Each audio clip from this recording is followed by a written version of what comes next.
VP নূরের উপর হামলা, পিআর পদ্ধতি নির্বাচনের দাবিতে এবং সারা দেশের যে নৈরাজ্য সৃষ্টি হয়েছে তার প্রতিবাদে বাংলাদেশ জামাত ইসলামীর পক্ষ থেকে আজকে শাহবাগের যে গণ অধিকার পরিষদের গণসংহতি সমাবেশ রয়েছে, সেখানে মিছিল সহকারে জামাত ইসলামের নেতাকর্মীরা শাহবাগের সেই গণ অধিকার পরিষদের সমাবেশে গণসংহতি জানানোর জন্য সমাবেশে যোগদান করছেন।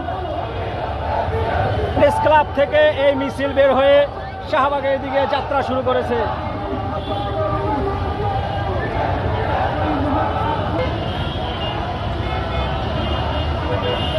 মিছিলটি প্রেস ক্লাব হয়ে মৎস্য ভবনের রাস্তা হয়ে শাহবাগের দিকে এগিয়ে যাচ্ছে।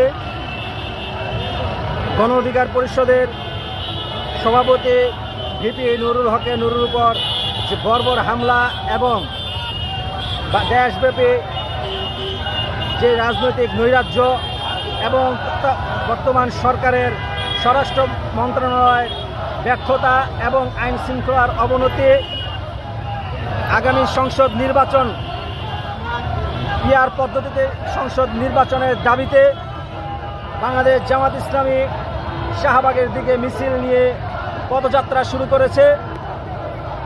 গণ অধিকার পরিষদের যে গণসংহতি সমাবেশ রয়েছে সেই সমাবেশে সংগঠনটি গণ অধিকার পরিষদের এই সমাবেশের সাথে তাদের কর্মসূচির সাথে গণসংহতি জানানোর জন্য তারা এই দলবদ্ধভাবে শাহবাগের দিকে যাত্রা শুরু করেছে।